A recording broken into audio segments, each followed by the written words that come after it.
Oh, well, good morning, one and all, and welcome to another wonderful Wednesday morning walk. Oh, I think you all know what to talk about. It was really difficult not to, considering we talked about this on Saturday. I figure we need to sort of give this, a complete follow-up. Because to be honest, this is going to be a very important event when people look back at the war in Ukraine. This is going to be almost a key moment of this. Dave W., good morning to you. So, I think before we begin, like I say, we'll need to do some vamping and let more people get in. But good morning, Helen. Good morning to you. Nick B, good morning to you. Like I say, we'll let more of you pile in before we begin. But I've sort of sorted out the agenda of what we're going to be discussing today. So, first of all, we're going to discuss Leah Games. Good morning to you. First of all, we're going to discuss how this mutiny happened and the events leading up to this, because it is important that you understand why this happened. Then we're going to go over the events of what happened during the mutiny, and then, of course, its aftermath, and why this makes Putin, well, his position look really weak, because this mutiny has exposed a weakness in Vladimir Putin no one ever really expected. And as a lot of people have said in the commentary on this before, Hotdog Man, or Yevgeny Prigozhin, the leader of Wagner, is essentially a monster of Putin's own making. So this becomes, I found the naysayers. Okay, that's good. Oh, that's very good. Yukio, good morning to you as well. I like that. Full points to you.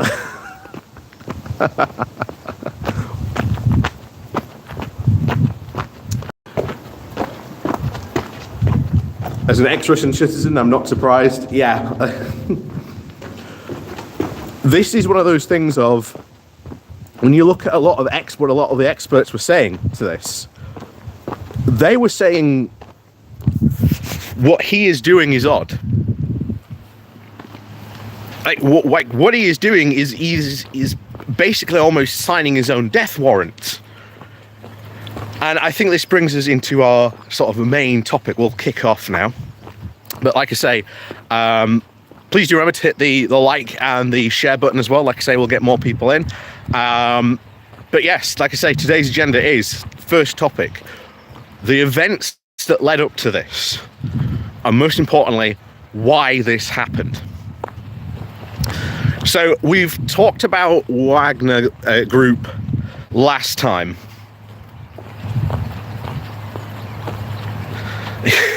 Yeah, history has shown that if you create a mercenary force, it'll come back to bite you. Exactly. So, just for a quick overview, because we did this last Saturday. So if you want to go back and watch last Saturday's live stream, where we talked about sort of Wagner a bit more in depth, that's fine. We're just going to go over them just so that everyone's on the same page of who Wagner are. And certainly Yevgeny Prigozhin, how he got his power and where his power base really rests. Good morning, Kath-OG. Good morning to you. And like I say, please do remember to click on the like and share button.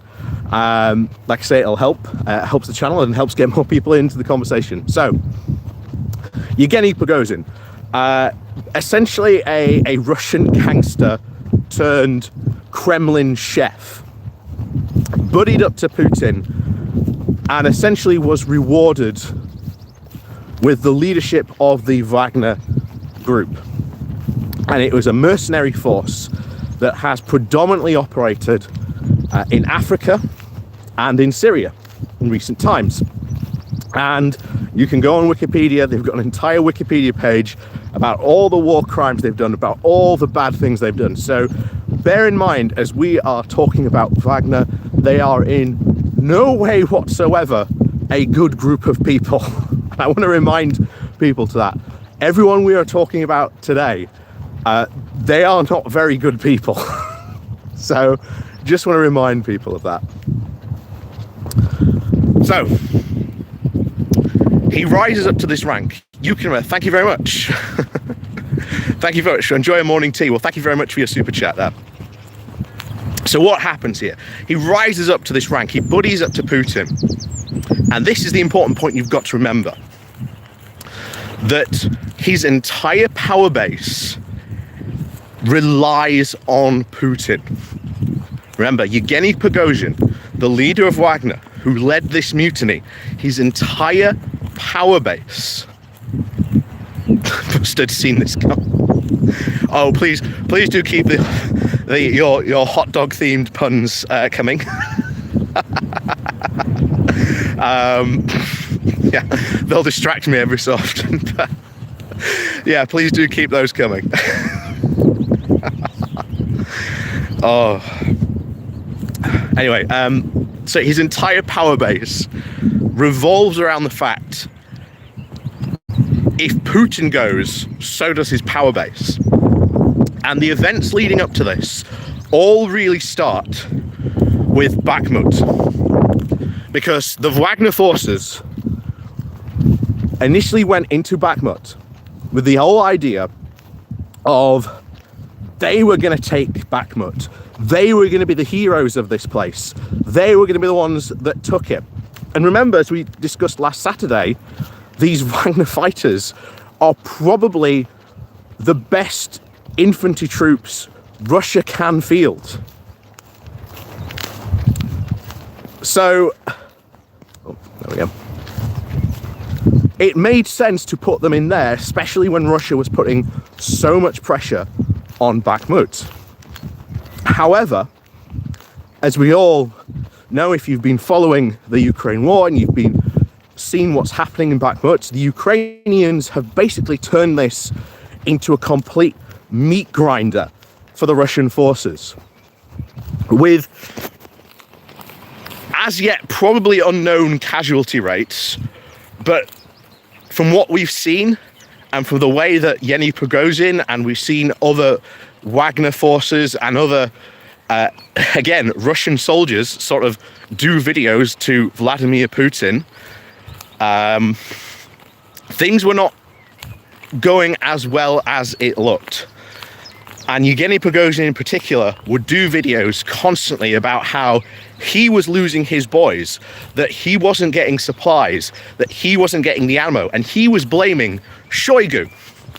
Now, who's this? So Shoigu is essentially the Minister for Defense. He is a very much, if you study Russian politics, he's been there for quite some time. But he is, once again, incredibly powerful. And he has friends. And this is a key point from what you've got to remember as to why this all failed. Because remember, Prigozhin's power comes from Putin. Shoigu's power, the guy who leads the,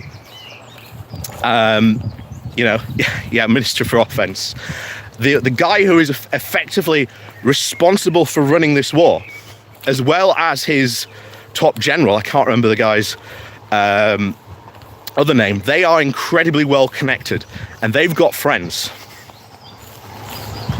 Yep, Shoigu is a friend of Putin, exactly as well. That's another good point to bring up. But he's got more friends than just Putin. And this is what has allowed his power base to become a lot more stronger than Yevgeny Prigozhin.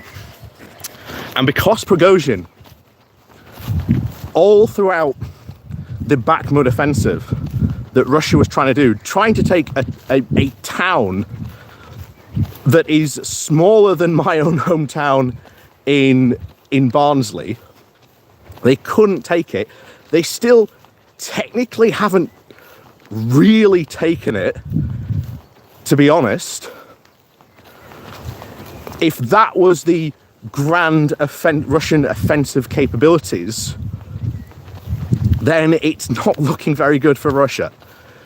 Because a lot of people have drawn comparisons between how Germany started in the First World War with the best army on the continent, the best well-equipped, best trained army, and then by the end of 1918, it was an army that could barely fight, severely under-equipped, and had absolutely no offensive capabilities. And even its defensive capabilities were even questionable at that.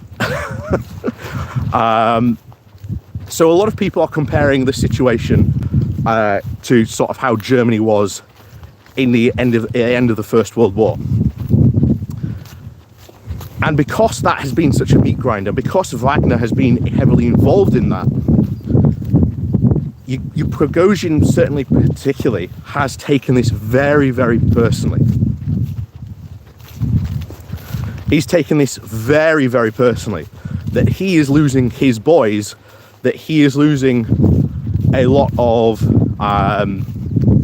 really a lot of his power base, because he went in there saying, I am going to take Bakhmut. This is going to be my victory, not the MOD's, but my victory. And he put out video after video after video, not going after Putin, because remember, that's where his power comes from, but going after Shoigu. And eventually, and this shows you how really desperate Russia's getting, remember that Wagner probably has like the best troops, all the like best equipment of any of the Russian forces. Shoigu was going to bring those forces under his control and incorporate them into the Russian military. Now, not only was Prigozhin annoyed at this, but so were many of the actual soldiers in Wagner, because if you suddenly go from Wagner to the regular Russian military, they are getting a massive pay downgrade, a massive pay downgrade on this. So he couldn't really stand this, because if he loses Wagner, that's a massive sense of power that he loses. And this is what led up to this mutiny. He was going to get Wagner taken away. He was going to lose a lot of his power. And the thing is, if you follow Russian politics, what tends to happen to people who were once really powerful and then lose their, shall we say, power in Russian politics, well, they tend to, shall we say, go, shall we say, near a lot of open windows very mysteriously. And yeah, so he was worried by that, I think. The fact that he had been really going after Shoigu. And he was worried probably that Shoigu might come after him now that he'd lost his power base. And this is what led up to the war. So you'd had all that going on, this entire infighting between, once again, all these different factions. And obviously on this channel we've talked a lot. We've talked a lot about the infighting on this channel between the Tories. Well, Putin has fostered a very similar atmosphere of, you know, you've got to be loyal to me, but you've also got to be fighting against each other, basically for my attention. So because he's fostered that atmosphere, if you lose all your power, or they see your power is up for grabs, someone will take it. That's how cutthroat it really is at the Kremlin. Prigozhin knew that if he lost Wagner, he lost his mercenary group. you had potentially, probably, shall we say, an evening dinner, and there was probably going to be on the third floor. Well, as you very well know, in Russia, people who upset Putin, or should we say people who are very powerful, they tend to find themselves, mysteriously falling out of open windows. So he was terrified of this. And then comes the trigger point, or at least this is what people suspect was the trigger point. I don't think it was. I think that it was these contracts that were coming due, and I highly suspect this entire mutiny had been planned for weeks. Because you do not do this, something like this, on the spur of the moment. This had to be planned. This had to have been planned out. So there is no way this just happened spur of the moment, into, armed mutiny we go, boys. No, this was planned. So Yevgeny Prigozhin, his claim, his saying why this started was that essentially Russian forces had fired on Wagner troops, that they'd put a missile on them, and of course they put out this video, and you can't really confirm whether or not what really was going on, but you can definitely tell this was some sort of aftermath of some sort of strike. But there was no real, yes, this came from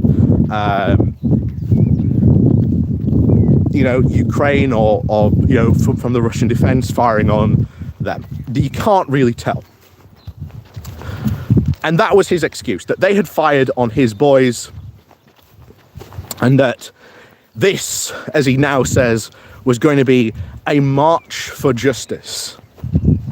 That this was going to be the ultimate march for justice, that they were going to go and they were not going to overthrow Putin, because remember, Prigozhin's power, all his power, comes from Putin.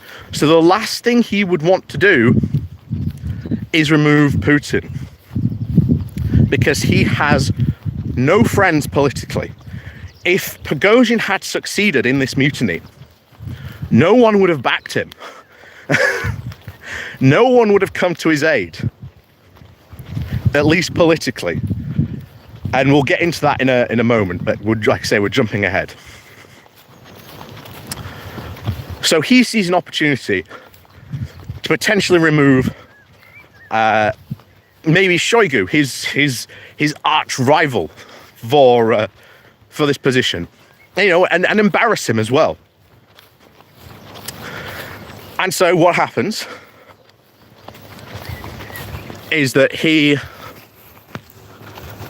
again, spur of the moment planning, but absolutely not spur of the moment,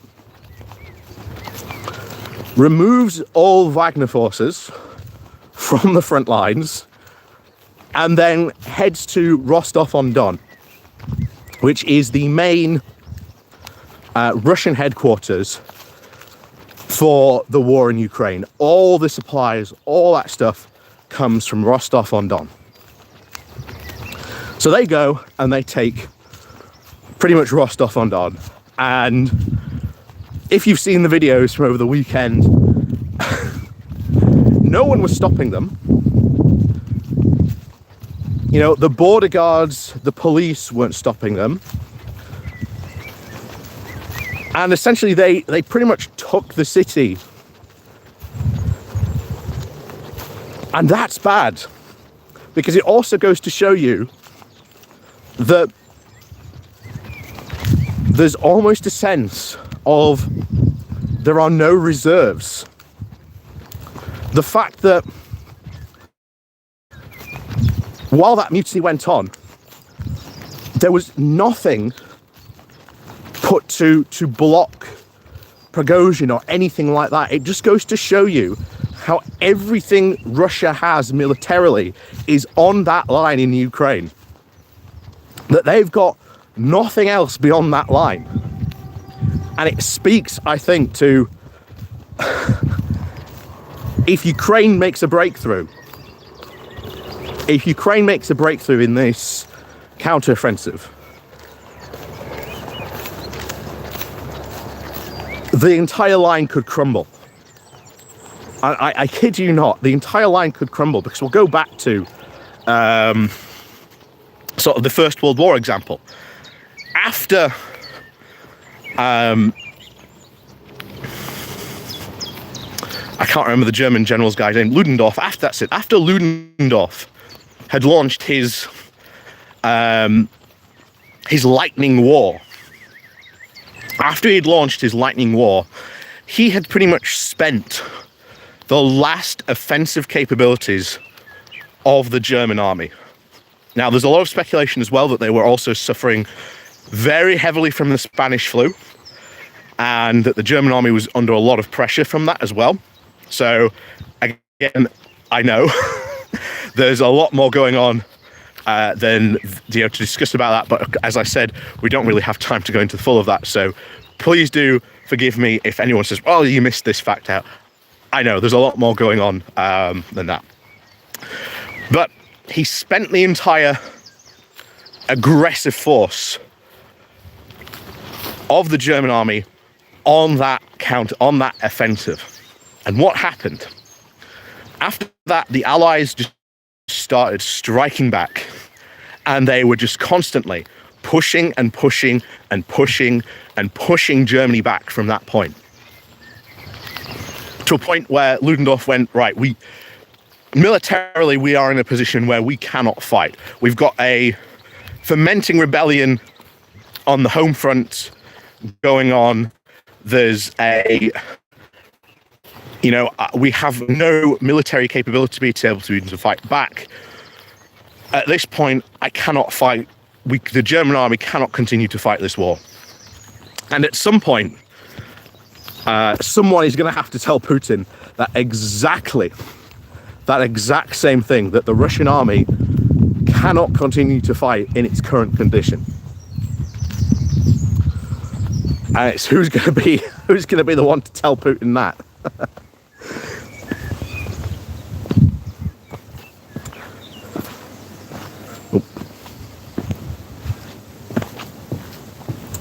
So, where were we in our hot dog rebellion story? I'm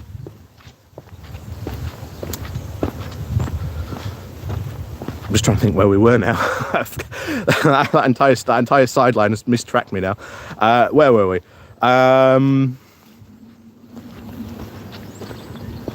That's it. The mutiny itself. So that whole thing triggers the mutiny. They go to Rostov-on-Don. Nothing is stopping them. Nothing is blocking them.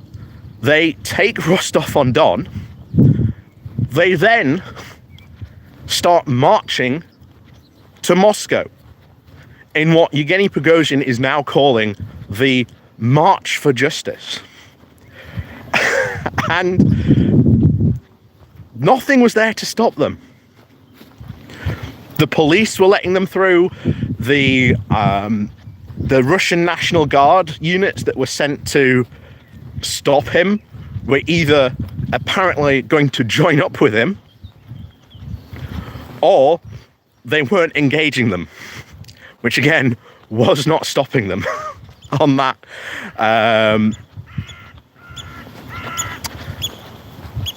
on that march. So eventually what happens is and especially during this march, because again, this is something that becomes interesting, because there's this story, this narrative that Russia wants to put out, that no one died, that this march, nothing happened. No one died. This was completely bloodless. But that's not true, because we know and have seen footage of Russian aircraft, Russian helicopters being shot down by Wagner forces. So we know people were killed. And especially the Russian Air Force, from what we've heard, are incredibly annoyed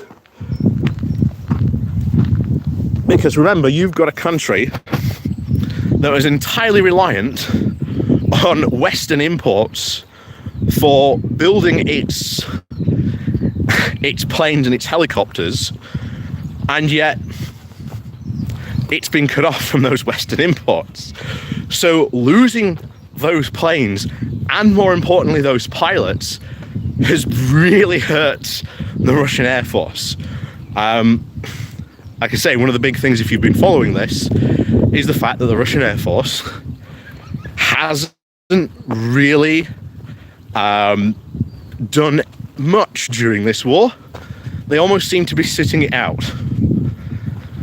And that's because a lot of people have speculated that they don't want to lose their planes or anything like that, because Ukraine actually has proper air defense. So there's a bit of a thing that they're scared of committing their air force to this.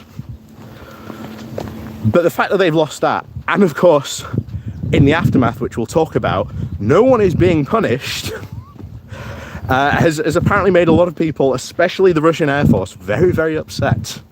And there was the footage, I don't know if you've seen it, of a bus being blown up. Now, we don't know what happened. All we know is that we've seen the footage. We saw a bus get blown up. We don't know if that was full of Wagner fighters.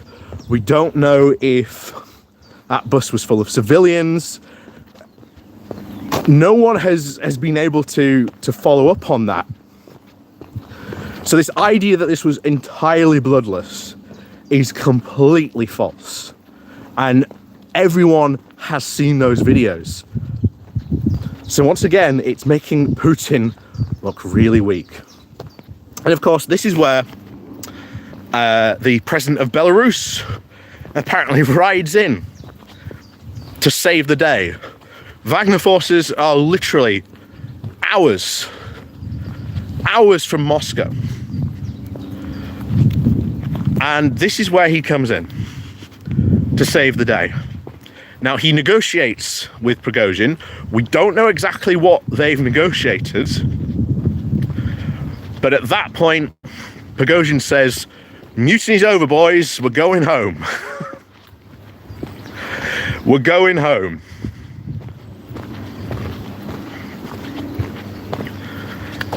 And that was it. That was the end of the mutiny. Now, the aftermath of this is that whatever was negotiated, Prigozhin has essentially gone probably now to live in Belarus, and that training camps for Wagner have been set up now in Belarus. Not only that, but prior to the weekend, oh, well, good morning to you, Duke Vengeance. Well, morning to you. So, prior to this, Wagner had become enemy number one, and then literally over a weekend, it's gone from public enemy, these traitors, to now these people are once again heroes of Russia. But for doing what? They mutinied against the government to oust Shoigu, not Putin. Because we want to remember that point, that Prigozhin's entire power base comes from Putin. While Shoigu might also come from Putin, but he's got a lot more friends. He's a lot more politically connected than Prigozhin is. And that's why a lot of people think that this mutiny eventually ended and turned around. That Prigozhin, because he's not connected, because he wanted to get rid of Shoigu, didn't achieve that. Even now, Shoigu's still in charge of the MOD. So this rebellion has achieved nothing, and it's upset, to be honest, a lot of people in the regular Russian military. We saw videos of, Russian military units coming out and saying, we support Wagner, we want them to do this, and then being incredibly annoyed, calling them cowards for stopping. And ultimately, I think this is probably going to add more fuel to the fire of the demoralization of many of those Russian infantry. But also, if you're a Russian infantryman and you've seen Wagner do this, if you rebel, you can get a free ticket out of this war.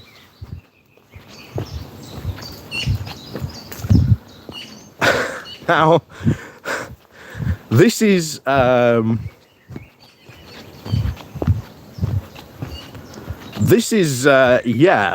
that's not good. That is not good if you set that precedent, because Putin has not punished anyone from this. Prigozhin seems to have been exiled to Belarus. He seems to be able to continue recruiting for Wagner inside Russia. He's got all his guys. They're no longer fighting in Ukraine.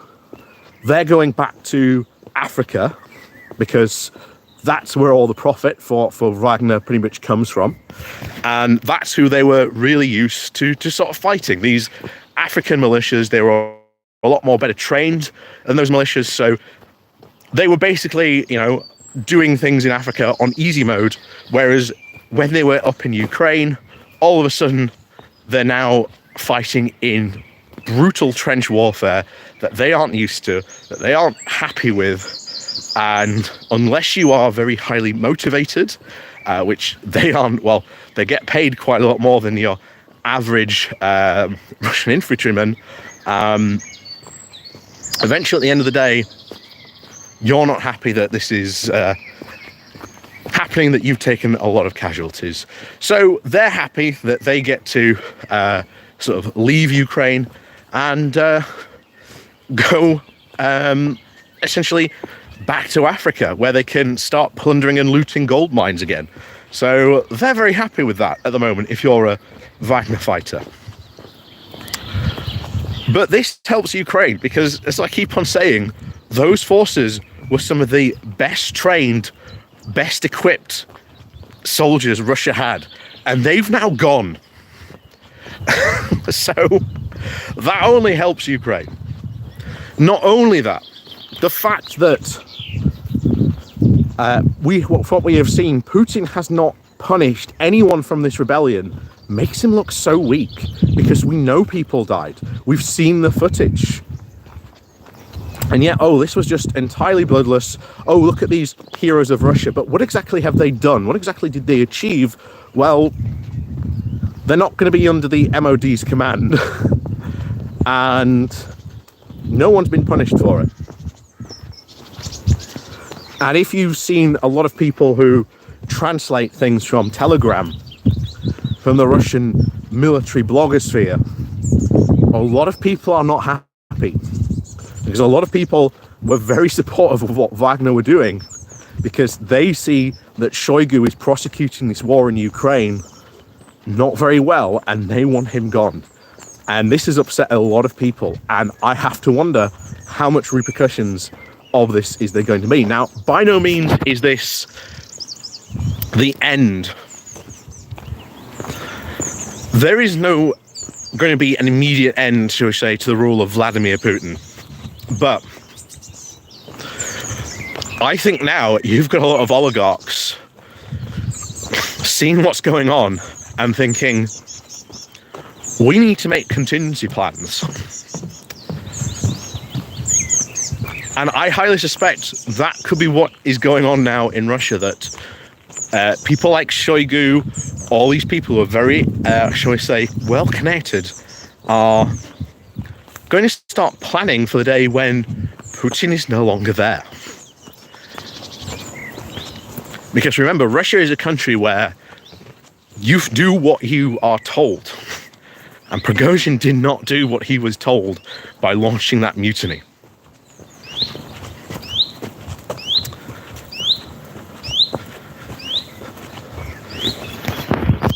So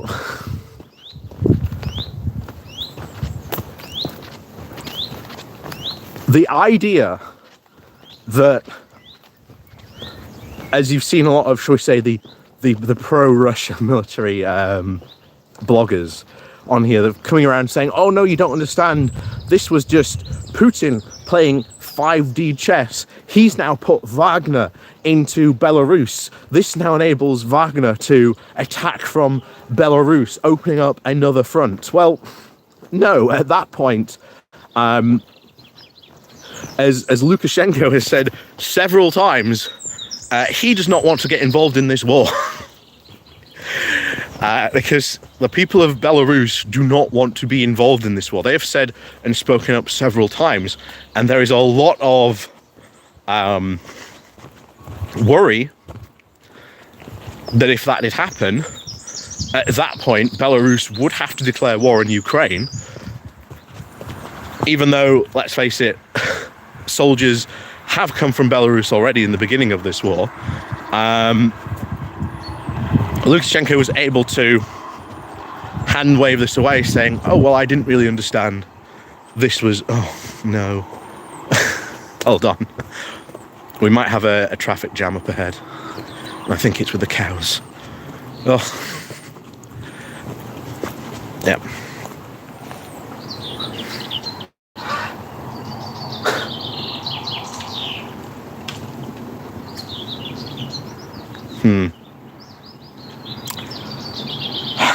We'll turn back around. We'll go back the other way. Oh, so I don't fancy it because the entire herd's behind that cow. I don't know if you can see how well it is in that video, but yes, we've got a bit of a traffic jam, so we're just going to go back the other way.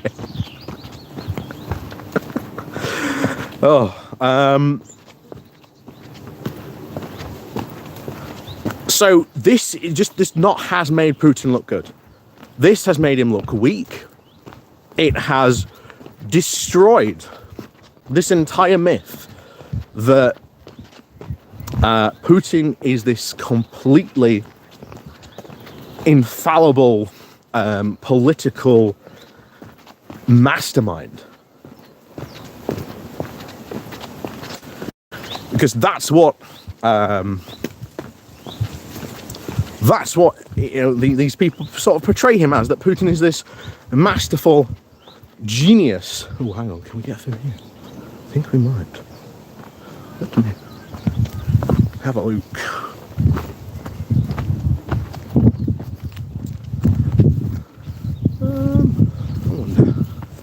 I wonder. We might be able to. We'll see. We'll see in a moment. And yet, this was not expected. Certainly, Putin was not expecting this this mutiny, because you saw the response. There was no response from Putin for ages. The Russian media, because they take their orders from Putin, it just kept on going back and forth, just saying, yeah, nothing's happening, nothing's going on. Here's more commercials. And that's what basically kept on happening. There's videos of the main Russian sort of media channels basically just going back and forth to commercials, because they don't know if themselves what's going on. Because again, they take their orders from Putin, so they can't just go, oh, by the way, this is happening, this is happening, this is happening.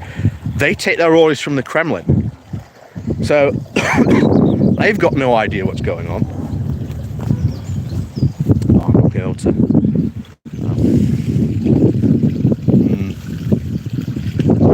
Not going to be able to cross this here, unfortunately. That's far, far too big for me to try and cross. Never mind.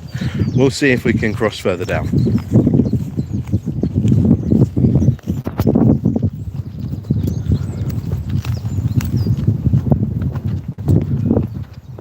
So it was obvious that this was not expected from Putin, because there were a lot of people saying that, again, this was a masterful 4D chess move of Putin.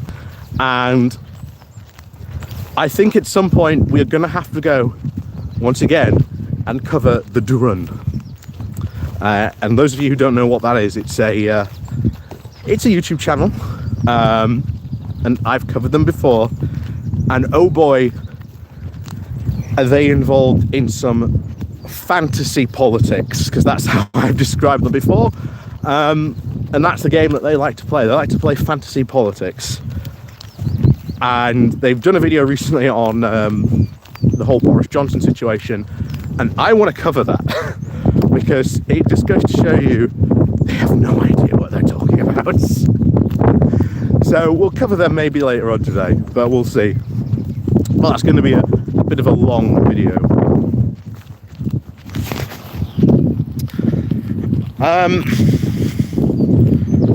So let's get back to it. So no one knew this was happening. That's the first thing. So this was not some masterful chess move for Putin to move Wagner into Belarus so that the Wagner forces can now attack from Belarus. Because if they do that, there's been a lot of suggestions that if that happened, Poland might decide to get involved. And if you've been following if you've been looking at what Poland's been saying all this, they are literally looking for any excuse they can to join in. They are chomping at the bit to get involved in this. And the thing is, if Poland gets involved, that's probably a very, very much Western military force that would be going in and getting involved with Ukraine. And bear in mind that Ukraine was already not fully westernized, but this war has certainly made them a lot more westernized. Yeah, if Poland gets involved, then it's game over because they're going to go and retake. So is it Kaliningrad? And they will just steamroll straight into Belarus, while also sending troops into Ukraine as well.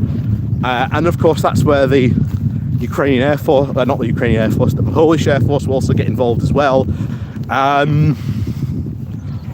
Yeah, that's game over. And they won't even bother to trigger Article 5. They won't need to at that point, to be honest.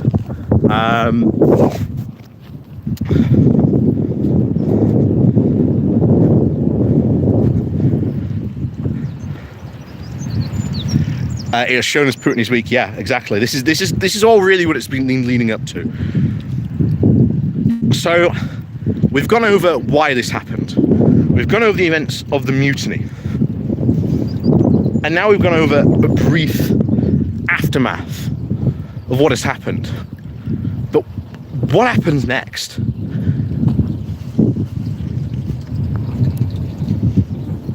And one thing I actually want to know is that, because actually this is something worth talking about as well, is that Prigozhin on his way out, when apparently he's in exile in Belarus,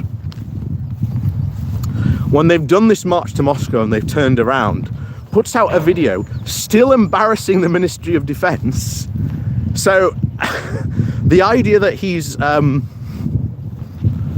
not going to stop embarrassing the Ministry of Defense is certainly, he's going to continue doing that because he's not, like I say, he's not been punished, so he's going to continue embarrassing Shoigu.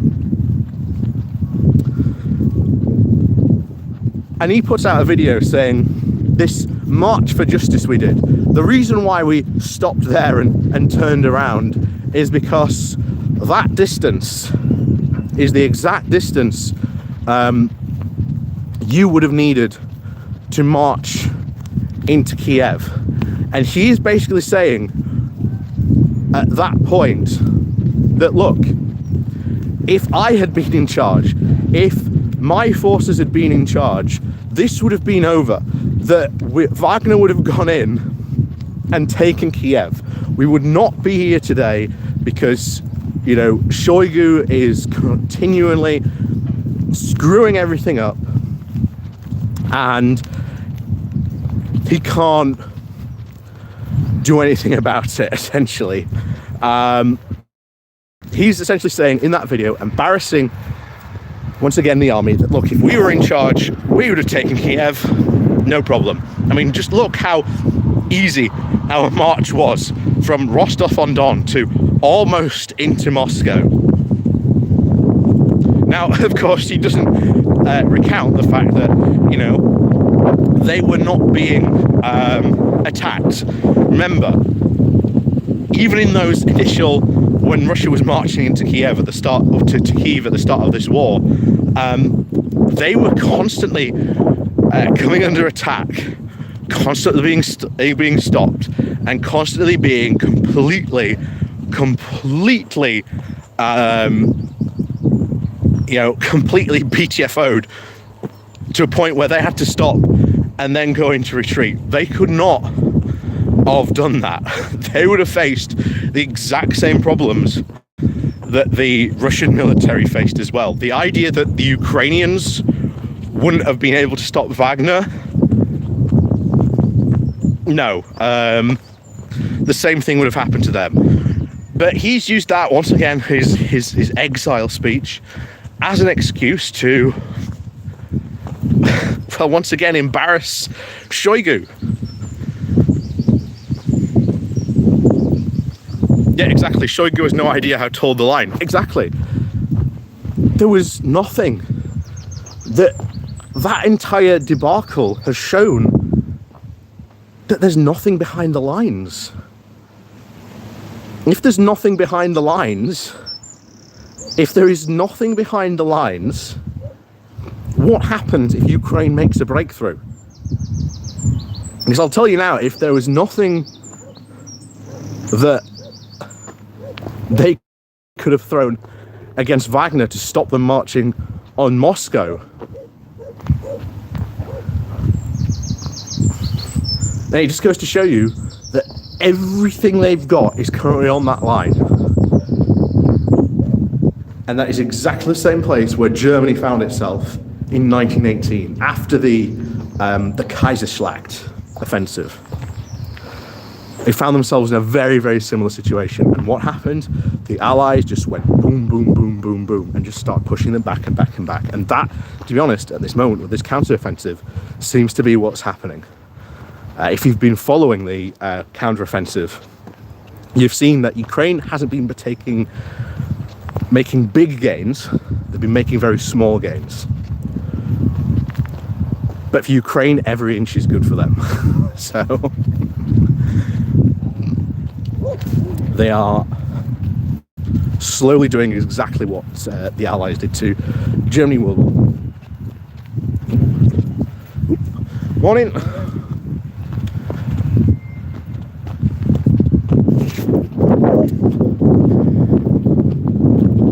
And that really seems to be the case, that sooner or later, just like Germany, they will not be able to fight. Their ability to be able to go on the offensive seems to be completely shot. And their abilities to be able to defend themselves also seem to be rapidly coming to an end as well. Or it's just how much longer can these troops really hold that line. Doesn't look like they really can. Oh yeah, don't forget the Chechen forces. Oh yeah. That was something else that happened as well. Morning. That was something else that happened, that the whole Chechen forces that are there on the Putin side are going to they were going to go and try and stop Wagner, but even they didn't go near Wagner. Again, this whole idea that they were going to go mix it up and put down this rebellion, They didn't fight him. They didn't fight him at all.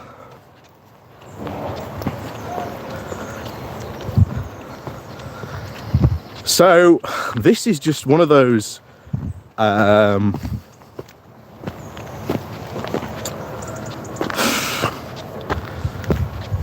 it is as I said, the parallel situation in what is going on in this war at the moment is where Germany seems to be in 1918. That they started off with the best equipped, best sort of trained army in Europe, and yet by 1918 that was certainly not the case. And you have to wonder how close they are to a breaking point, because I think that sooner or later, we know that this counterattack is just probing attacks, seeing where the lines are weakest, where can they take advantage, what can they do, and that seems to be what's going on.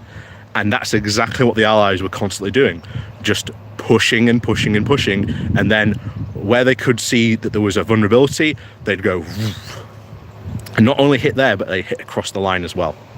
So we'll see. We'll see what happens, but like I say, I think sooner or later something on that line's going to break. You think Russia will collapse before Ukraine wins? No, that will be World War III. It won't go to World War III. You know, even the oligarchs aren't that stupid, because they won't allow Putin to do that. They will not allow Putin to do that. This idea that, oh, it's going to be World War III, no, it's absolutely not. Nuclear powers don't surrender. We're about to see one do that. We are about to see one do that. Yeah, no, don't believe the hype that it's going to end up in World War III, that, oh my God, Putin's going to, you know, drop a nuke, or he's going to blow up the Zaporizhzhia nuclear power plant. The thing is, if he does that, America has said that is a red line. Put it this way, if that happens, the Black Sea Fleet will not exist within 24 hours.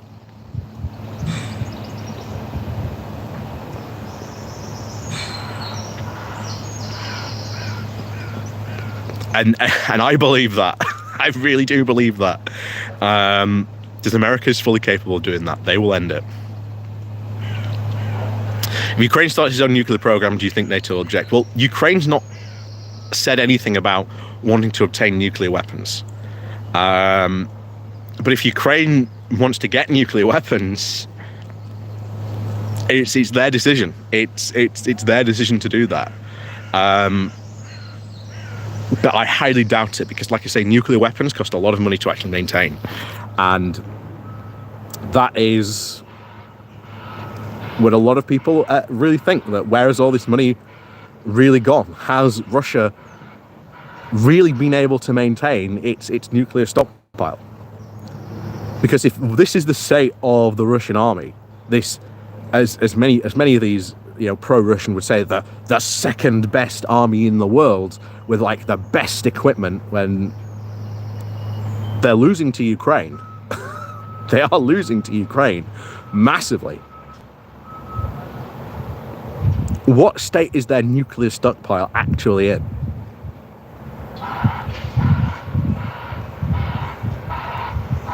I don't think they have one. And like I say, if they did, well,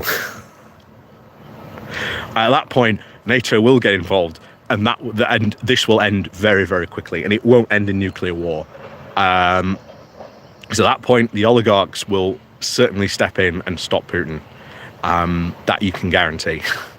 That you can guarantee, because those oligarchs, they're getting pretty annoyed that they're being cut off from all their Western jollies, that they've lost all their mansions in Italy and south of France, and they're losing all their yachts. The longer this war goes on, the worse it becomes for Putin, because remember, this whole thing was meant to last 3 days.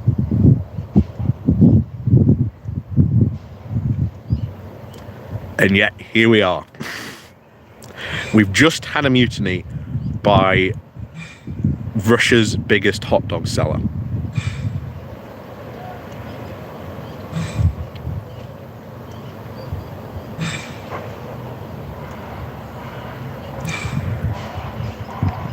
That's where we are at this point in this time. That Russia's biggest hot dog seller has mutinied against his state, and he has not been punished for it. He is seen to have been rewarded for it. And what message does that send to everyone else in Russia?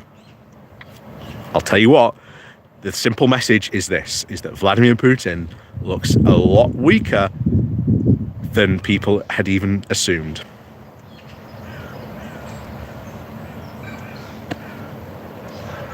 So that's really the current state. That is really the current state, that they have had that.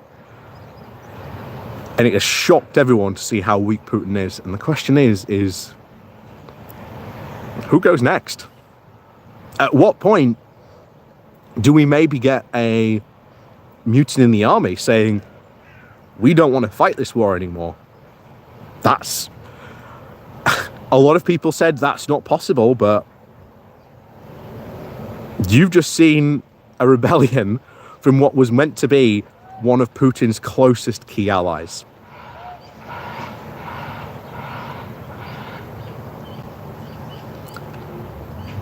All of a sudden, a lot of things that people said were impossible, that would never happen, suddenly becoming a lot more possible.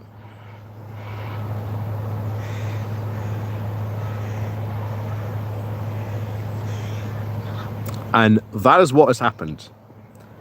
And that's the reality. And of course, those pro-Russian people out there making all those pro-Russian videos, well, they're looking more and more foolish for adopting that position.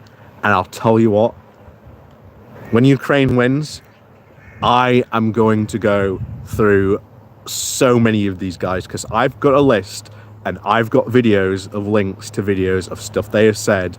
And oh boy, oh boy, oh boy, oh boy, this is going to be fun. When Ukraine wins, and it is when, not if, it's a when,